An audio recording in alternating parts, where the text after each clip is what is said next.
Hello दोस्तों, the study bye Varun channel पर आपका स्वागत है।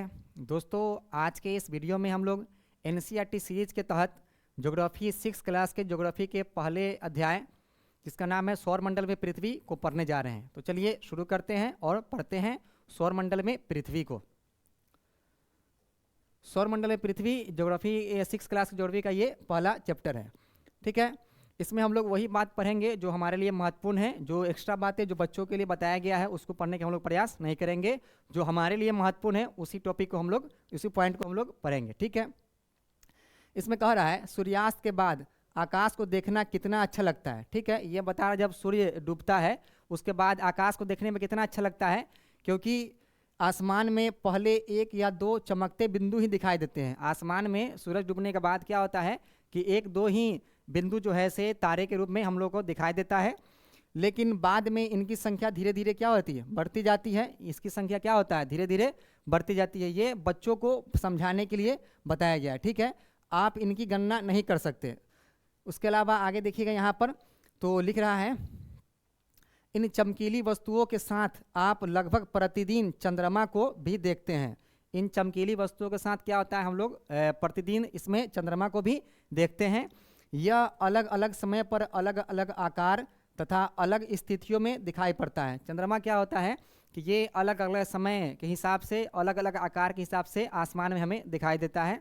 ठीक है, शुरुआत में जब ये निकलता है तो छोटा रहता है, धीरे धीरे ये बड़ा होते जाता है। या अगर शुरुआत महीने में इसका ये दिखते हैं तो ये बड़ा दिखाई देता है और बाद में धीरे धीरे ये छोटा होते चला जाता है। आप पूर्ण चंद्र को लगभग एक महीने में एक बार देख सकते हैं। पूरा चंद्रमा को क्या कर सकते हैं हम लोग, सिर्फ महीने में एक बार ही इसको देख सकते हैं। यह पूर्ण चंद्रमा वाली रात पूर्णिमा होती है। जिस दिन चंद्रमा पूरा दिखाई देता है, चंद्रमा को हम पूरे भाग को देखते हैं, उसे क्या कहा जाता है, पूर्णिमा। ठीक है, इसको क्या कहा जाता है, पूर्णिमा। इस दिन क्या होता है, चंद्रमा बहुत बड़ा दिखाई देता है और पूरा उसका भाग दिखाई देता है। उसके अलावा चमकीला भी सबसे ज़्यादा दिखाई देता है। ठीक है, ये बहुत चमकता भी है उस दिन। उसके बाद 15 दिन के बाद आप इसे नहीं देख सकते हैं। 15 दिन बाद क्या होता है, चंद्रमा हमको दिखाई नहीं देता है। क्यों, यह नए चंद्रमा की रात्रि या अमावस्या होती है। ठीक है, 15 दिन बाद चंद्रमा महीने में चांद के निकलने के 15 दिन बाद क्या होता है, चंद्रमा दिखाई नहीं देता है, क्योंकि वो उस दिन क्या होता है, अमावस्या की रात होती है। ठीक है, या उसी को क्या कहा जाता है, नए चांद की रात्रि। ये एक अलग पॉइंट है कि अमावस्या को एक और पॉइंट कहा जाता है नए चंद्रमा की रात्रि। नए चंद्रमा की रात्रि कहा जाता है। ठीक है, जैसे एक तारीख को ये निकला, ठीक है, मान ली जाए, और 15 को जाकर क्या होता है, ये अमावस्या होती है। तो जो वो नया चांद है उसके लिए क्या है, वो अमावस्या रात है। ठीक है, इसलिए उसे क्या कहा जाता है, एक नए चंद्रमा की रात्रि कहा जाता है। किसे, अमावस्या को। ठीक है, ये भी पॉइंट है, इसको भी नोट कर लीजिएगा। कभी एग्जाम में पूछ सकता है कि नए चंद्रमा की रात्रि किसे कहा जाता है, तो उसे किसे कहा जाता है, अमावस्या को नए चांद की रात्रि कहा जाता है। ठीक है, आगे है कि सूर्य, चंद्रमा तथा वे सभी वस्तुएं जो रात के समय आसमान में चमकती है खगोलीय पिंड कहलाती है। ठीक है, रात के समय सूर्य, चंद्रमा तथा वे सभी वस्तुएं, सूर्य और चंद्रमा के अलावा वे सभी वस्तुएं जो रात के समय हमें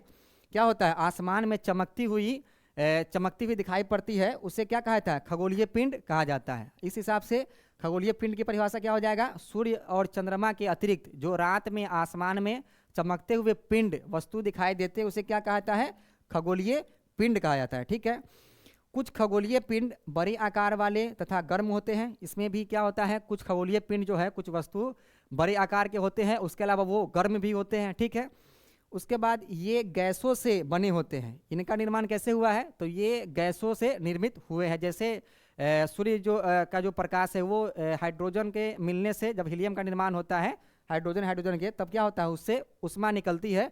उसी तरह ये गैसों से क्या होते हैं, बने होते हैं। इनके पास अपनी उष्मा तथा प्रकाश होती है।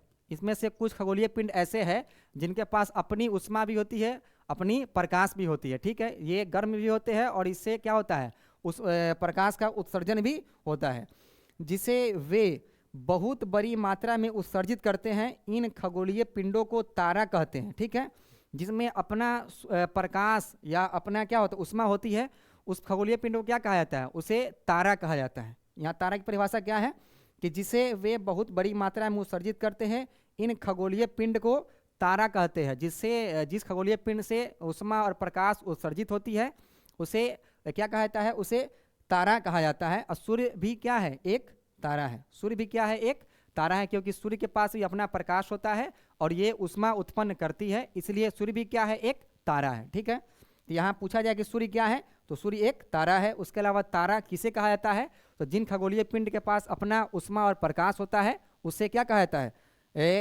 इसको तारा कहा जाता है। ठीक है, आगे देखिए, आगे कह रहा है कि रात के समय चमकते हुए अनगिनत तारे सूर्य के समान ही हैं। ठीक है, रात के समय जो अनगिनत तारे आसमान में दिखाई देते हैं वो क्या है, सूर्य के समान ही हैं, लेकिन हमसे वह बहुत अधिक दूर होने के कारण हम लोग उनकी ऊष्मा या प्रकाश को महसूस नहीं करते तथा वे अत्यंत छोटे दिखाई पड़ते हैं। क्योंकि जो तारा है वो हमसे बहुत दूरी पर है।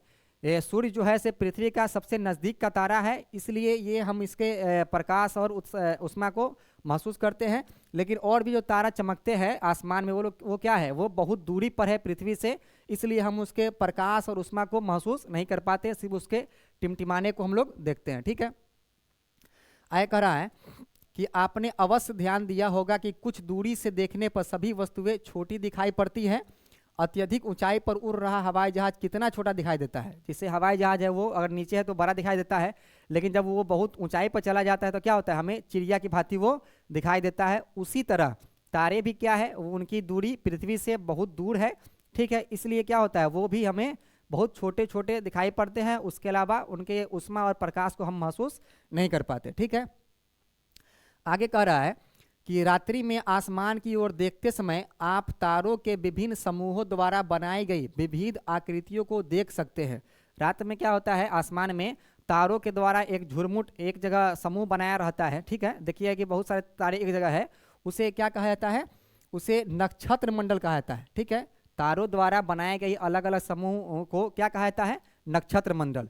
नक्षत्र मंडल के बारे में पूछे कि नक्षत्र मंडल किसे कहा जाता है, तो तारों के विभिन्न समूहों द्वारा बनाए गए विविध आकृतियों को क्या कहा जाता है, नक्षत्र मंडल कहा जाता है। ठीक है, उसके अलावा अर्सा मेजर या बिग बियर इसी प्रकार का एक नक्षत्र मंडल है। एक नक्षत्र मंडल का यहाँ नाम दिया जा रहा है, उसका नाम क्या है, अर्सा मेजर। अर्सा मेजर या बिग बियर, इसे ही क्या कहा जाता है, अर्सा मेजर या बिग बियर। ठीक है, ये क्या है, एक नक्षत्र मंडल है। ये कभी ऑप्शन में आ जाए कि इनमें से कौन नक्षत्र मंडल है, तो क्या हो जाएगा, अर्सा मेजर या बिग बियर है, उसे ये भी क्या है, एक नक्षत्र मंडल है, इसी प्रकार का एक नक्षत्र मंडल है। ठीक है, बहुत आसानी से पहचान में आने वाला नक्षत्र मंडल है सप्तऋषि। जो आसानी से पहचान आने वाला नक्षत्र मंडल है उसका क्या नाम है, उसका नाम है सप्तऋषि। सप्त ऋषि मतलब सात, सप्त मतलब सात, ऋषि मतलब संत। ठीक है, यहाँ पर ये दिया हुआ है सप्त ऋषि, सात ऋषि, जिसे यहाँ पर आप देख सकते हैं इस आकृति में, यही है 1 2 3 4 5 6 7, ये है क्या, सप्त ऋषि। ठीक है, सप्त ऋषि ये क्या है, आसानी से हमें पहचान में आसमान में आ जाती है रात्रि में। ठीक है, आया कह रहा है यह 7 तारों का समूह है। कितने तारों का समूह है ये, सप्तऋषि, सप्त में लगा ही है सप्त, इसलिए ये क्या है, 7 तारों का समूह है, जो कि किसका भाग है, वो नक्षत्र मंडल अर्सा मेजर का भाग है। ये जो सप्तऋषि है किसका भाग है, तो नक्षत्र मंडल अर्सा मेजर का भाग है, या बिग बियर, अर्सा मेजर या बिग बियर का ये पार्ट है। ठीक है, आगे पूछ है कि अपने पड़ोस, ये तो आगे बात हुई। प्राचीन समय में लोग रात्रि में दिशा का निर्धारण तारों की सहायता से करते थे। प्राचीन समय में जब दिशा का ज्ञान नहीं होता था रात्रि में, अभी तो मोबाइल हो गया तब ना जीपीएस खोल के हम लोग देख लेते हैं, लेकिन प्राचीन समय में क्या होता था कि हम लोगों को दिशा का ज्ञान नहीं था, इसलिए क्या करते थे लोग, तारों की सहायता से दिशा का निर्धारण करते थे। ठीक है, उत्तरी तारा उत्तर दिशा को बताता है, इसे ध्रुव तारा भी कहा जाता है। ठीक है, एक तारा आसमान में दिखाई देता है जो हमेशा उत्तर दिशा में ही दिखता है, इसलिए उसे क्या कहा जाता है, ध्रुव तारा। ठीक है, इसे ध्रुव तारा कहा जाता है, और ये इसका स्थान क्या है, फिक्स है, ये उत्तर दिशा में ही क्या होता है, नजर हमेशा आता है। उसी की सहायता से लोग क्या करते थे, किसी दिशा के निर्धारण करते थे। ठीक है, यह आसमान में हमेशा एक ही स्थान पर रहता है। हम सप्तऋषि की सहायता से ध्रुव तारे की स्थिति को क्या कर सकते हैं, जान सकते हैं। इन सप्तऋषि की सहायता से क्या कर सकते हैं, ध्रुव तारे की स्थिति, ध्रुव तारा कहाँ पर है उसकी स्थिति को क्या कर सकते हैं, ज्ञात कर सकते हैं। ठीक है, यदि सप्तऋषि मंडल के संकेतक तारों को आपस में मिलाते हुए एक काल्पनिक रेखा खींची जाए, उसे आगे की ओर बढ़ाया जाए तो ध्रुव तारे की ओर इंगित करेंगी। ये बताया जा रहा है कि सप्तऋषि की सहायता से क्या कर सकते हैं हम लोग, ध्रुव तारे की स्थिति को ज्ञात कर सकते हैं। वो क्या है कि काल्पनिक रेखा खींची जाए। ठीक है, इसके ताले तो यहाँ देखिए, ये है दो तारा, जो आखिरी का दो तारा है, यहाँ पर इससे अगर एक रेखा खींची जाए तो ये क्या करेगा, सीधे किसको इंगित करता है, ये बताता है ध्रुव तारे की स्थिति को। ये इस तरफ पश्चिम, इस लड़की के इधर पूरब, ऊपर में उत्तर है, तो उत्तर दिशा में जब इन दो सप्तऋषि के तारों के सीध में कोई रेखा हम लोग खींचे तो जो रेखा इंगित करता है जिस तारे को, उसी को क्या कहता है, यही है ध्रुव तारा। तो ध्रुव तारा हमेशा कहाँ होता है, तो ये उत्तर दिशा में होता है, और हम इसे सप्तऋषि की सहायता से भी इसके स्थिति को ज्ञात कर सकते हैं। और सप्तऋषि किसका भाग है, तो अर्सा मेजर बिग बियर नक्षत्र मंडल का भाग है। ठीक है, आगे है कि कुछ खगोलीय पिंडों में अपना प्रकाश एवं उष्मा नहीं होती। जैसे तारे में क्या होता है, अपना प्रकाश और उष्मा होती है, लेकिन कुछ ऐसे खगोलीय पिंड हैं जिनके अपनी प्रकाश और उष्मा नहीं होती। वे क्या करते हैं, तारों के प्रकाश से प्रकाशित होते हैं। वे तारों से जो प्रकाश प्राप्त करते हैं उसी से क्या होते हैं, वे अपने आप को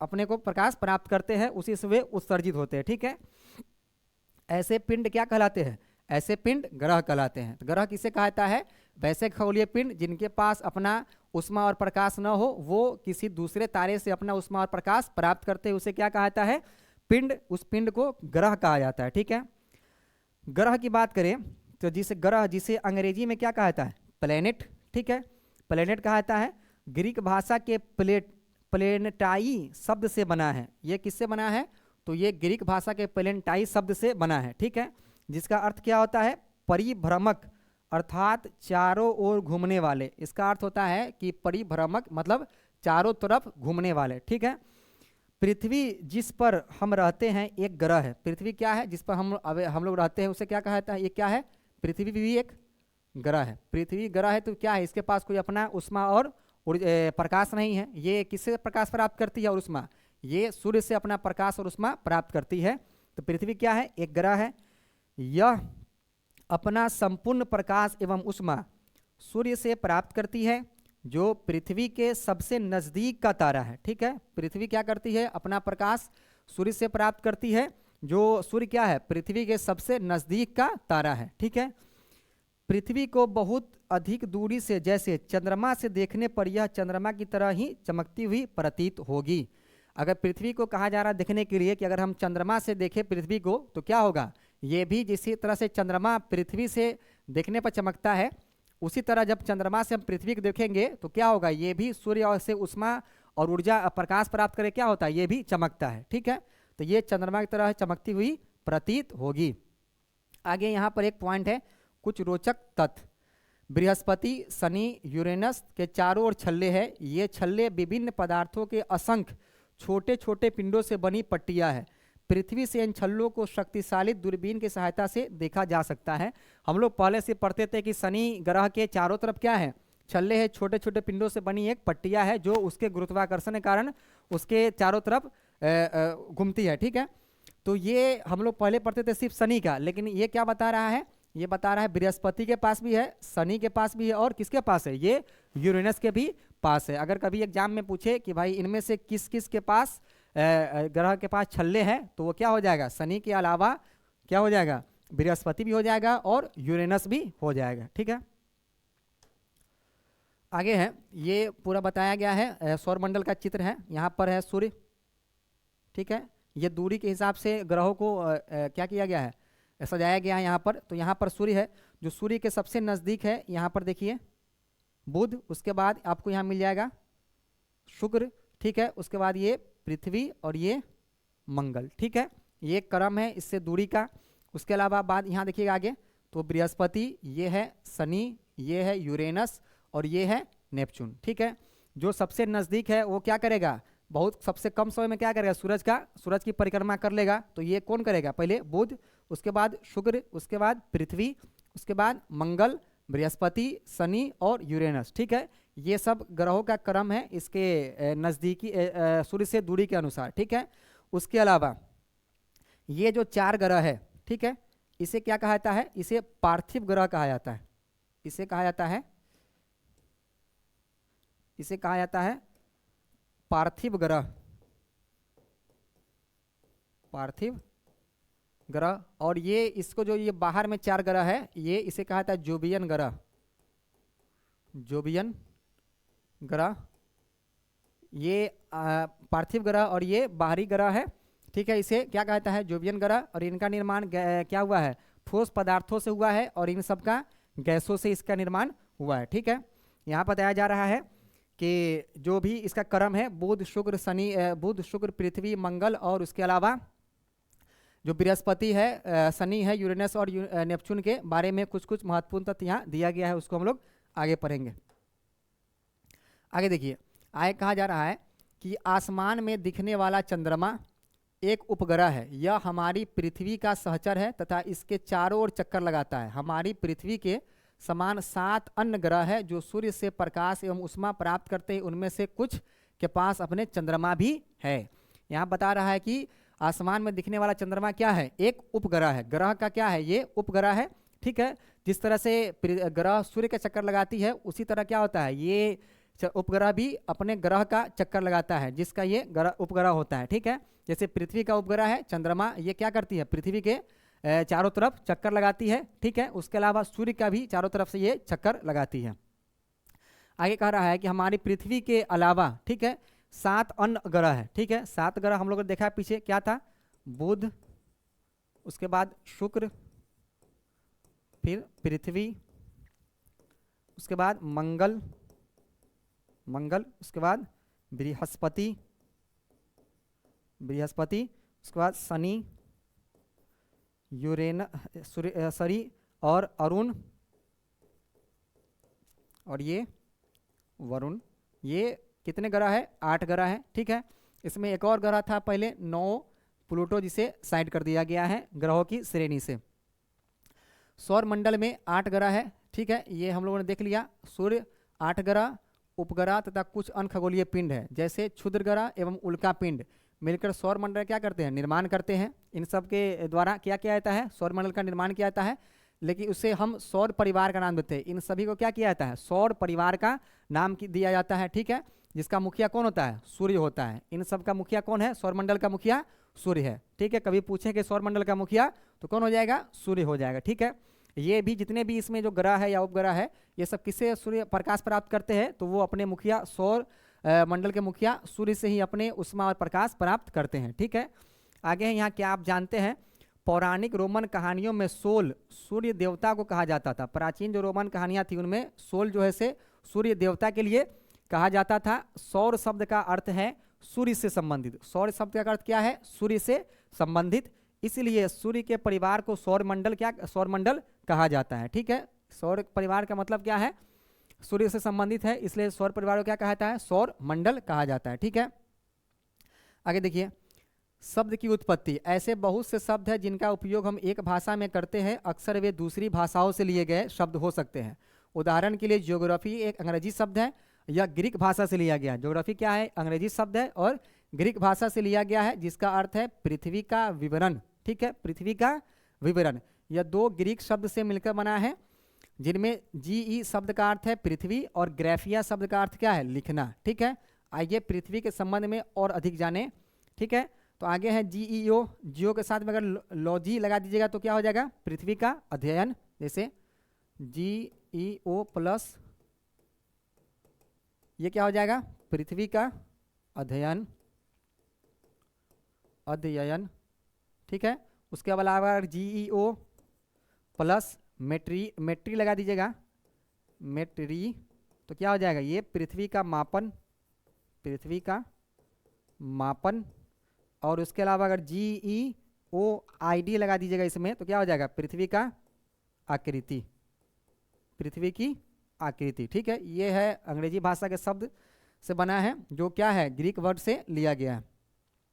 आगे है कि ये सौर मंडल हम लोग देख लीजिए। सौर मंडल का मुखिया कौन, सूर्य। सूर्य के बारे में जानते हैं। सूर्य सौर मंडल के केंद्र में स्थित है। सूर्य कहाँ पर है, सौर मंडल के सेंटर में स्थित है, केंद्र में स्थित है। यह बहुत बड़ा है एवं अत्यधिक गर्म गैसों से बना है। ये क्या है, इसकी आकृति बहुत बड़ी है और ये क्या है, ये गैसों से बना है, गर्म गैसों से बना है। इसका खिंचाव बल इसे सौर मंडल को बांधे रखता है। इसका जो ग्रेविटेशनल फोर्स है, इसका खिंचाव बल है, ये क्या करती है, सौर मंडल में जो भी ग्रह है, उपग्रह है, उसको क्या किया हुआ है, ये बांध के रखता है, ठीक है, अपनी तरफ आकर्षित करके रखता है। सूर्य सौर मंडल के लिए प्रकाश एवं उष्मा का एकमात्र स्रोत है, ठीक है। सूर्य क्या है, सौर मंडल के लिए प्रकाश और उष्मा क्या है, ये एकमात्र स्रोत है। लेकिन हम इसकी अत्यधिक तेज उष्मा को महसूस नहीं करते, क्योंकि सबसे नज़दीक का तारा होने के बावजूद यह हमसे बहुत दूर है। इसके अत्यधिक उष्मा का महसूस हम लोग इसलिए नहीं करते क्योंकि ये पृथ्वी के सबसे नज़दीक का तारा है, लेकिन क्या है, ये बहुत दूरी पर स्थित है।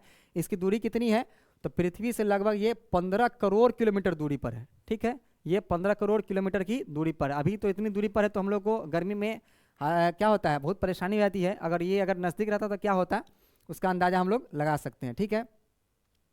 आगे है ग्रह। हमारे सौर मंडल में 8 ग्रह हैं। 8 ग्रह ये हम लोग देख चुके हैं यहाँ पर, ठीक है।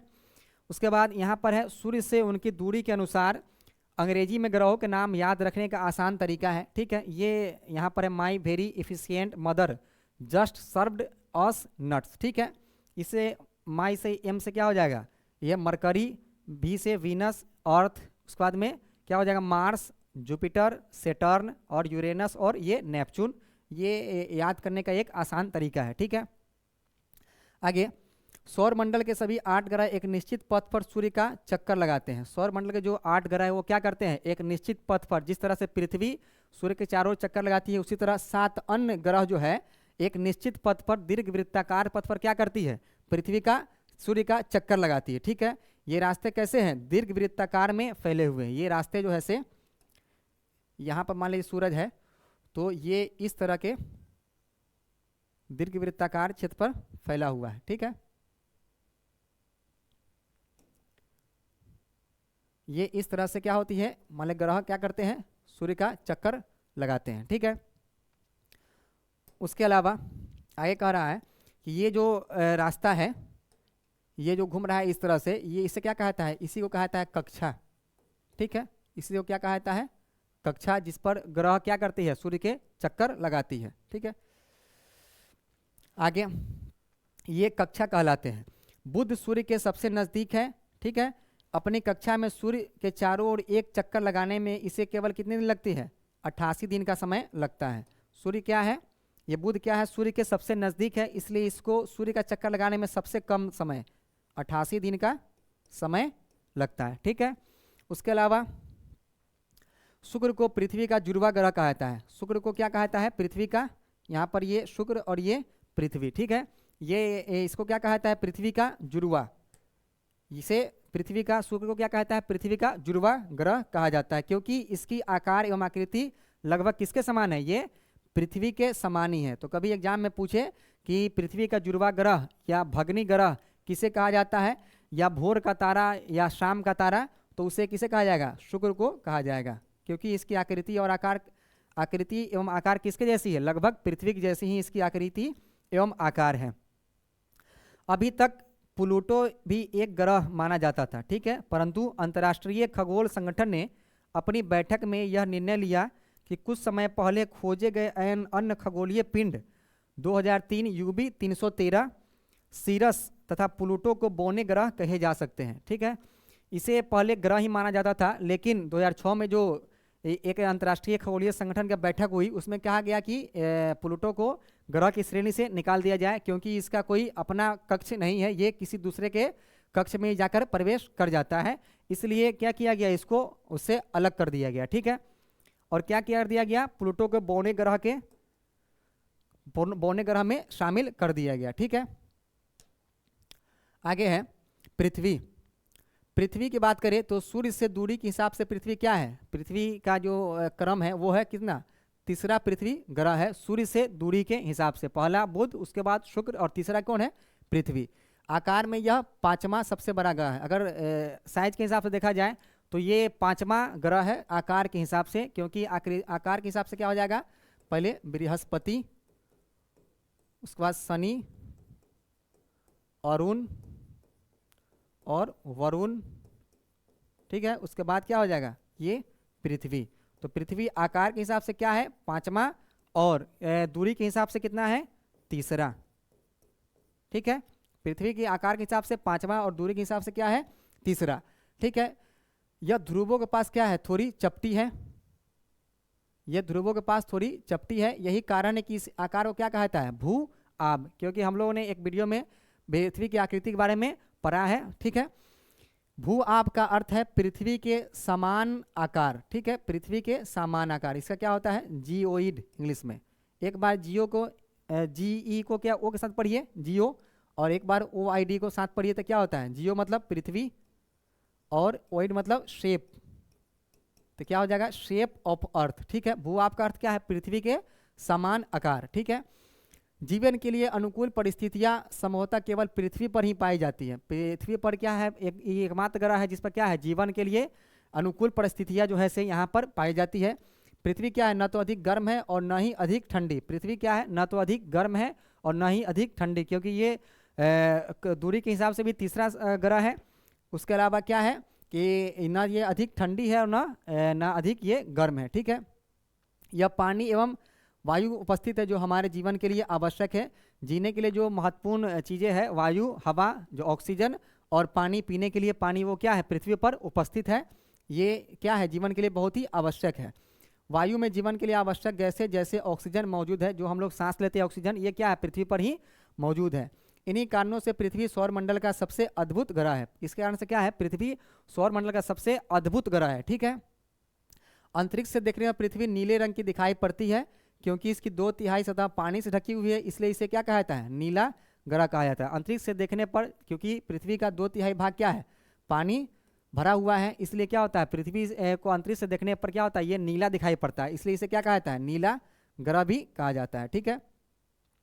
आगे कह रहा है कि क्या आप जानते हैं प्रकाश की गति लगभग 3 लाख किलोमीटर प्रति सेकेंड है। इस गति के बावजूद सूरज के प्रकाश को पृथ्वी तक पहुंचने में लगभग 8 मिनट का समय लगता है। 3 घंटा 3 लाख किलोमीटर प्रति घंटे के प्रति सेकेंड की रफ्तार से क्या होता है, प्रकाश की गति है, लेकिन उसको भी पहुंचने में सूरज के प्रकाश को कितना वक्त लगता है, 8 मिनट। इस हिसाब से आप सूरज की दूरी का अंदाजा भी लगा सकते हैं, ठीक है। आगे देखिए, आगे कह रहा है कि चंद्रमा, हमारे पृथ्वी के पास केवल एक उपग्रह है, उसका नाम क्या है, चंद्रमा, ठीक है। इसके व्यास पृथ्वी के व्यास का केवल 1/4 है। जो पृथ्वी का व्यास है उसके व्यास का कितना है, इसका चंद्रमा 1/4 ही इसका व्यास है, ठीक है। यह इतना बड़ा इसलिए प्रतीत होता है, देखने में हमें इतना बड़ा इसलिए दिखाई देता है क्योंकि यह हमारे ग्रह से अन्य खगोलीय पिंडों की अपेक्षा नज़दीक है। ये हमारे ग्रह से, पृथ्वी से ये क्या है, अन्य ग्रहों के अलावा, अन्य पिंडों के अलावा हमारे ग्रह से बहुत ही नज़दीक है, इसलिए हमें क्या होता है, ये बड़ा दिखाई देता है। यह हमसे लगभग कितनी दूरी पर है, 3,84,000 किलोमीटर। ये लगभग 3,84,000 किलोमीटर की दूरी पर स्थित है पृथ्वी से चंद्रमा, ठीक है। अब आप पृथ्वी से सूर्य एवं चंद्रमा की दूरियों की तुलना कर सकते हैं। इससे आप इसके जरिए क्या कर सकते हैं, प्रकाश के गति के हिसाब से आप सूरज की दूरी का अंदाजा लगा सकते हैं, और इससे क्या है, 3,84,000 किलोमीटर पर क्या है, ये चंद्रमा पृथ्वी से दूरी पर स्थित है, ठीक है। आगे कह रहा है रोचक तथ्य, नील आर्मस्ट्रॉन्ग पहले व्यक्ति थे जिन्होंने 20 जुलाई 1969 को सबसे पहले चंद्रमा की सतह पर कदम रखा। तो अगर कभी पूछा जाए कि पहले व्यक्ति कौन थे जिन्होंने पृथ्वी चंद्रमा की सतह पर कदम रखा था, वो कौन थे, नील आर्मस्ट्रॉन्ग, जो कब गए थे, 20 जुलाई 1969 ईस्वी को, ठीक है। ये हो गया। आगे यहाँ है कि उपग्रह एक खगोलीय पिंड है। उपग्रह क्या है, ये भी एक खगोलीय पिंड है जो ग्रहों के चारों ओर उसी प्रकार चक्कर लगाता है जिस प्रकार यह ग्रह सूर्य के चारों ओर चक्कर लगाते हैं। उपग्रह भी क्या करता है, जिस तरह से ग्रह सूर्य के चारों ओर चक्कर लगाता है, उसी तरह उपग्रह भी अपने ग्रह के चारों ओर चक्कर लगाते हैं। उसके अलावा मानव निर्मित उपग्रह एक कृत्रिम पिंड है। ये कृत्रिम वस्तु है, यह वैज्ञानिकों के द्वारा बनाया गया है, जिसका उपयोग ब्रह्मांड के बारे में जानकारी प्राप्त करने के लिए एवं पृथ्वी पर संचार माध्यम के लिए जाना जाता है। इसे रॉकेट के द्वारा अंतरिक्ष में भेजा जाता है एवं पृथ्वी की कक्षा में स्थापित कर दिया जाता है। ठीक है, जिस तरह से उपग्रह होते हैं प्राकृतिक, उसी तरह कृत्रिम उपग्रह भी वैज्ञानिकों द्वारा बनाया जाता है। किस लिए? कि ब्रह्मांड का अध्ययन करने के लिए, उसके अलावा संचार सुविधा को आसान बनाने के लिए क्या किया जाता है, इसको प्रक्षेपित किया जाता है। उनमें जो महत्वपूर्ण है इनसैट, ठीक है, IRS, एडुसैट, ये सब भारतीय उपग्रह कुछ महत्वपूर्ण उपग्रह है। ठीक है, ये इसी तरह यहाँ से रॉकेट क्या किया, भेजा गया जब पृथ्वी से, ये वहाँ पर गिरता हुआ प्रतीत हो रहा है और ये कक्षा में क्या करता है, जिस तरह से प्राकृतिक उपग्रह चक्कर लगाते हैं उसी तरह क्या होता है, ये भी पृथ्वी का चक्कर लगाती है। आगे है, चंद्रमा पृथ्वी पर एक चक्कर लगभग 27 दिन में पूरा करती है। जिस तरह से पृथ्वी अपना एक चक्कर 365 दिन में पूरा करती है, उसी तरह क्या होता है सूर्य का चक्कर, इसी तरह पृथ्वी का एक चक्कर चंद्रमा कितने दिन में लगाती है, वो 27 दिन में पूरा करती है। जितना दिन में ये चक्कर पूरा करती है पृथ्वी का, उतने ही दिनों में क्या होता है, ये अपने अक्ष पर भी घूम जाती है। जितना दिन में ये पृथ्वी का चक्कर लगाती है, उतने दिन में ही क्या होता है, ये अपने अक्ष पर भी अपने पूरा ये घूम जाती है।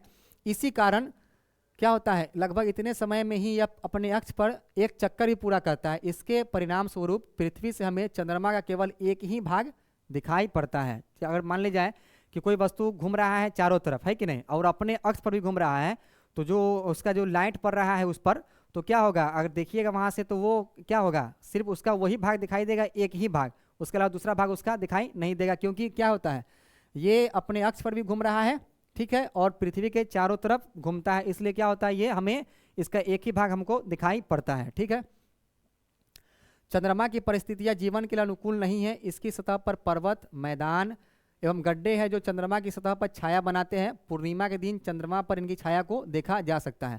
पृथ्वी की भांति ही क्या है, चंद्रमा पर भी पहाड़ है, मैदान है, उसके अलावा गड्ढे हैं उसी तरह। ठीक है, जिस तरह पृथ्वी पर है, लेकिन ये छाया की तरह क्या होता है, हमको दिखाई पड़ते हैं चंद्रमा पर। चांद को अगर रात में देखेंगे तो दिखाई पड़ता है। ये हमको साफ साफ कब दिखाई देगा, जब चंद्रमा पूरी प्रकाश से चमकेगा। वो किस दिन, तो वो पूर्णिमा के दिन इसकी छाया को हम लोग उसके गड्ढे, उसके पर्वत और मैदान को देख सकते हैं। आगे है क्षुद्र ग्रह, यही है क्षुद्र ग्रह। तारों, ग्रहों एवं उपग्रहों के अतिरिक्त असंख्य छोटे पिंड भी सूर्य के चारों ओर चक्कर लगाते हैं। इन पिंडों को क्षुद्र ग्रह कहते हैं। तारों, ग्रहों और उपग्रहों के अतिरिक्त अनेक पिंड क्या होता है, सूर्य के चक्कर लगाते हैं। उन्हें क्या कहा जाता है, क्षुद्र ग्रह कहा जाता है। ठीक है, ये मंगल एवं बृहस्पति की कक्षाओं के बीच पाए जाते हैं। कभी कभी क्वेश्चन पूछा जाता है कि ये क्षुद्र ग्रह किन किन के बीच पाया जाता है, तो ये मंगल और बृहस्पति ग्रह के बीच में पाया जाता है। यहाँ पर ये मंगल ग्रह, ठीक है, और ये बृहस्पति ग्रह, और इसके बीच जो ये पट्टी दिख रहा है पूरा, ये किसकी पट्टी है, ये है क्षुद्र ग्रह की पट्टी है। ठीक है, क्षुद्र ग्रह की पट्टी है। ये पूछा जाता है कि क्षुद्र ग्रह किन दो ग्रहों के बीच पाया जाता है, तो वो कौन है, वो क्या है, वो बृहस्पति और मंगल के बीच पाया जाता है। ठीक है, वैज्ञानिकों के अनुसार क्षुद्र ग्रह ग्रह के ही भाग होते हैं जो कि बहुत वर्ष पहले विस्फोट के बाद ग्रहों से टूटकर अलग हो गए हैं। ये क्या है, ये ग्रहों के ही भाग है, लेकिन बहुत पहले जो ब्रह्मांड विस्फोट हुआ था उससे क्या हुआ, ये ग्रहों से अलग होकर के सूर्य का चक्कर लगाने लग गए। ये ग्रह के ही भाग होते हैं। ठीक है, आगे है उल्का पिंड। सूर्य के चारों ओर चक्कर लगाने वाले पत्थरों के छोटे टुकड़ों को क्या कहा जाता है, उल्का पिंड कहा जाता है। सूर्य के चारों तरफ जो चक्कर लगाने वाले पत्थर के छोटे टुकड़े, उसे क्या कहा जाता है, उल्का पिंड कहा जाता है।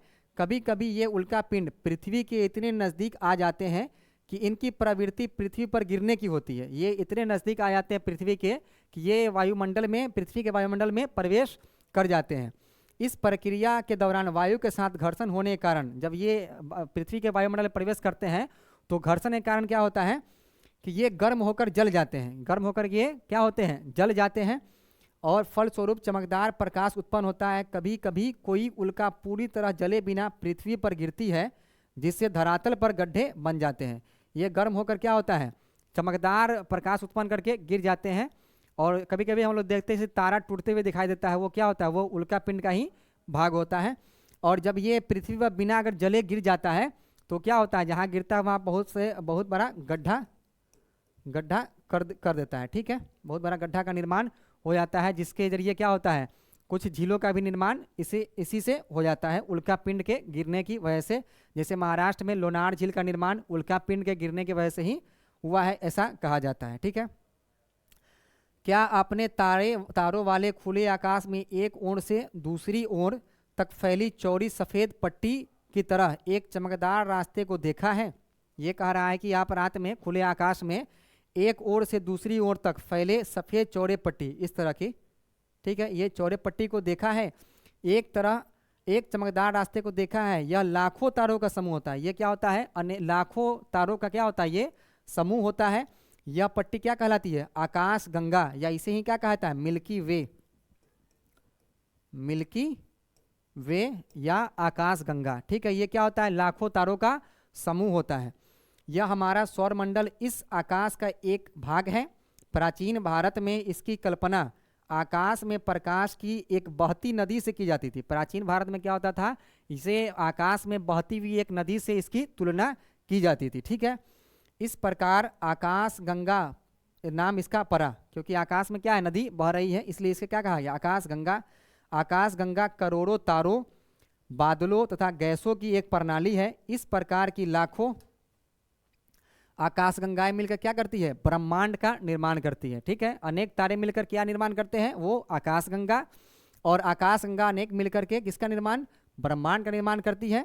ब्रह्मांड की विशालता का कल्पना करना अत्यधिक कठिन है। वैज्ञानिक अभी भी इसके बारे में अधिक से अधिक जानकारी एकत्र करने में जुटे हैं। इसकी विशालता इतनी बड़ी है कि इसके बारे में जानकारी इकट्ठा कर पाना आसान नहीं है, और इसके वैज्ञानिक क्या है? इसके अभी भी लगे हुए हैं इसकी जानकारी को प्राप्त करने में। ठीक है, ये है इसके कुछ प्रश्न है यहाँ पर। ग्रह और तारे में क्या अंतर है?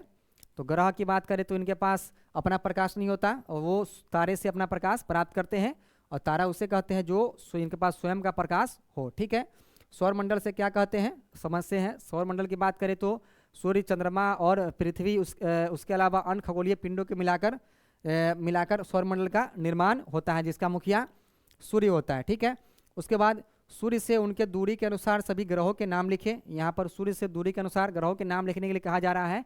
तो पहले बुध, शुक्र, उसके बाद पृथ्वी, मंगल, उसके बाद देखिए बृहस्पति, शनि, अरुण और वरुण हो जाएगा। ठीक है, पृथ्वी को अद्भुत ग्रह क्यों कहा जाता है? क्योंकि यहाँ पर जीवन की संभावनाएं स्थित है। ठीक है, हम हमेशा चंद्रमा के एक भाग को ही क्यों देख पाते हैं? तो इसके लिए हम लोग देखा कि चंद्रमा अपने अक्ष पर भी 27 दिन में घूमती है।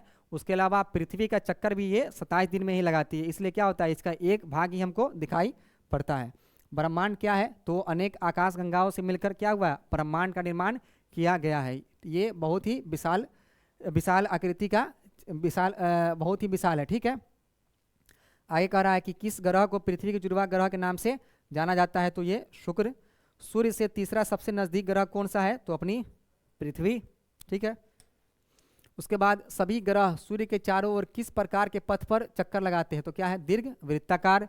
ध्रुव तारे किस दिशा ज्ञान करते हैं? तो ये उत्तर। ठीक है, और क्षुद्र ग्रह किन कक्षाओं के बीच पाए जाते हैं? तो क्षुद्र ग्रह की बात करें तो ये मंगल और बृहस्पति के बीच पाए जाते हैं। ठीक है, ये थे सौर मंडल में पृथ्वी, जो 6 क्लास का पहला चैप्टर था।